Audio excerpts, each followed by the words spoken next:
Hello，大家好，我是超子。这期视频我就不做菜了。我家在河北的一个小农村，最近呢跟媳妇商量，把住了10几年的老房子改造一下。因为在我们北方，冬天实在是太冷了。以前的老房子格局不太好，面积很大，但是布局都不是很合理。比如说这个楼梯占据着很大的面积，没有用。我们打算把这个楼梯去掉，紧邻着东屋封一个大一点的阳台，这样冬天会暖和一点。朋友们有一些好的意见可以提一下，我会虚心的接受采纳。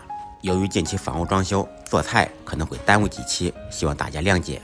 下面就跟着我的视频看一下我家的大概布局。我家的房屋是单排，紧邻着大街，最南边的一户，门朝东，一进门就是一个很长的门筒。这个门筒空间很大，也没有利用上，也不知道具体该怎么布局。院子里面乱七八糟，开始施工了。先把砖梯子跟里面的一个小阳台拆掉了，门外的走廊又往外扩展了一些。东屋南边这个屋就是我的厨房，也是我平时拍视频的地方。把以前的木门窗换掉了，密封不太好，换成了现在的断桥铝。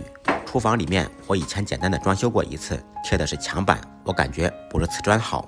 后期呢，我打算把厨房移到北边这个屋，这个屋我要重新装修一下，移动摆动、水电管道都要重新装。以前这2个屋是隔开的，中间没有门，我又从这开了一个门，这样2个屋连通起来，进出更方便一些。在北面墙连通的阳台同样开了一个门，这样从阳台可以直接到东屋里面。砖梯子拆完以后，打算在这里做一个干湿分离的洗手间，这样冬天天冷了以后就不用往院子里面跑了，这里面可以洗手洗脸，还可以隔一个小小的洗澡间。其实洗澡间的位置一直在纠结，放到这里还是放到别的地方。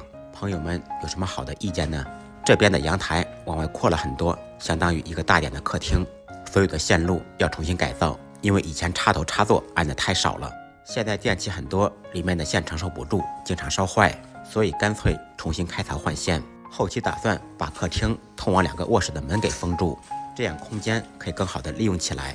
我家的卧室是套间，设计的不太合理，2个房屋，一个大一个小。关于室内后期再慢慢改造吧。一直在纠结是铺地暖还是暖气片还是地缘热泵。